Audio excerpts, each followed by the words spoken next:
Apakah perlu ditambah waktu jeda antara azan dengan iqamat? Intinya itu ya. 8 menit yang sekarang ini menurut saya sih cukup. Karena saya coba 8 menit itu sholat untuk buat sholat itu cukup. Sholat tahiyatul masjid dan qobliyah itu cukup 8 menit itu. Ini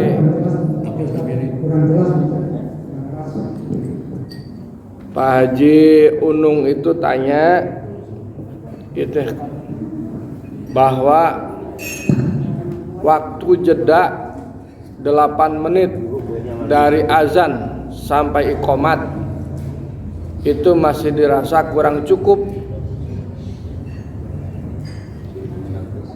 Ya gitu ya.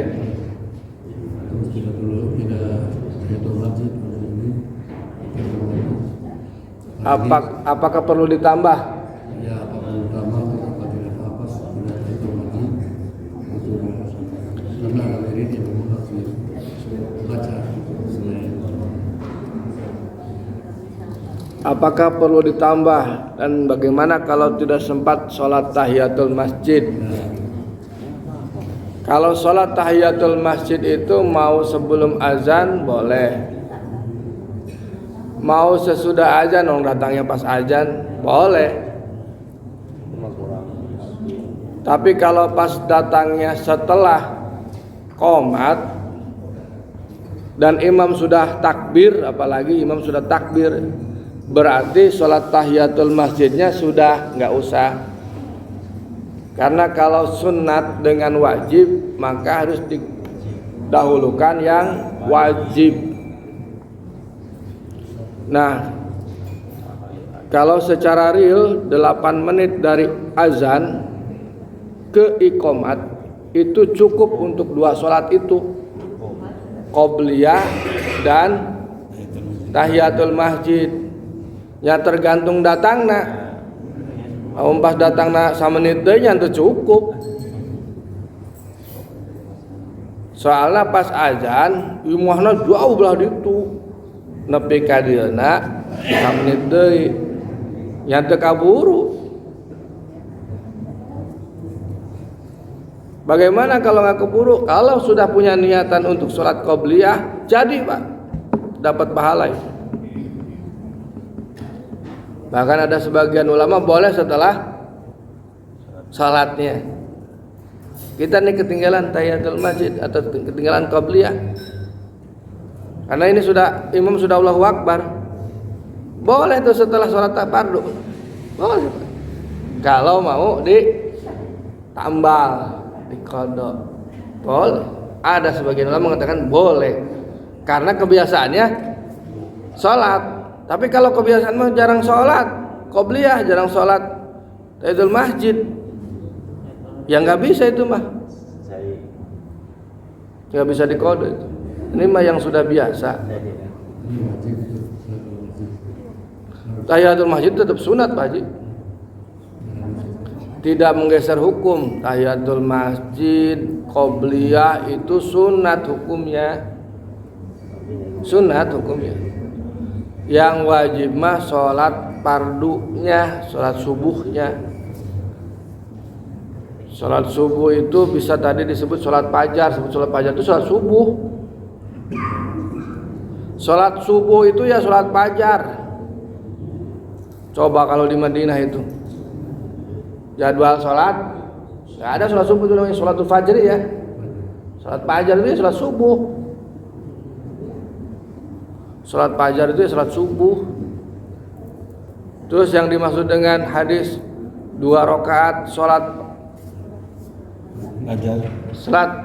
fajar lebih baik daripada itu, maksudnya yang mana itu? Itu maksudnya sholat qobliyah subuh. Jadi kalau qobliyah hanya nilainya lebih bermanfaat daripada dunia dan isinya, komo sholat subuh gitu. Pakai komo ya, pakai komo sholat subuh sebab kenapa? Pahala sholat wajib tidak akan kalah oleh pahala sholat sunat. Nggak ada cerita sholat sunat lebih besar pahalanya daripada sholat fardu. Makanya yang diutamakan dulu sholat fardunya dulu, Bapak. Jangan kemudian kita mengedepankan sholat sunat. Sholat wajib gede pahalanya kan jarang diungkap. Gitu. Sholat subuh itu kitab naonnya? Yang dulu kan saya ngaji itu. Ya, Fadilah sholat fardu. Ada itu kitabnya. Gede itu. Ya. Jadi sholat qobliyah wae lebih baik daripada dunia dan isinya, apalagi komo sholat subuh Makanya jangan pernah ditinggal sholat fardu mah. Orang sholat tahajud malam suntuk, pas jam 3:30 tidur, bangun jam 7. Sholat subuhnya kemana? Hilang sholat subuhnya, kelewat. Itu sholat sunat yang tadi tahajud, ya tahajud tadi. Jadi dia mengutamakan sholat sunat, meninggalkan sholat wajib, itu nilainya akan berkurang, malah mungkin gak dianggap. Kenapa? Yang wajib dulu aja, yang wajib. Sholat wajib ya, alhamdulillah orang mangas. Ya, ada orang sholat tahajud semalam suntuk, gua subuh tuh sholat. Oh ya, gagal itu mah. Ya, pakai jas tapi itu di celana. Pakai dasi itu pakai celana kok masih. Hah? Ya gitu. Iya, pakai jas buat sunat beureun. Maksudna tambahanan nu wajib mah nutup aurat lah ya. Itu contohnya. Pakai jas tapi itu pakai celana masih. Gitu contohnya. Jadi kalau misalkan Pak Haji kembali lagi, kalau datangnya itu ketika tahrim, keren Pan, cukup. Mau sholat apa aja cukup di sini tahrim 15 menit. Ya, tambah 8 menit 23 menit. Ya, kan cukup sini. Masa 23 menit nggak cukup sholat apa itu? Bisa sholat wae kan? Tahrim datangnya pas tahrim.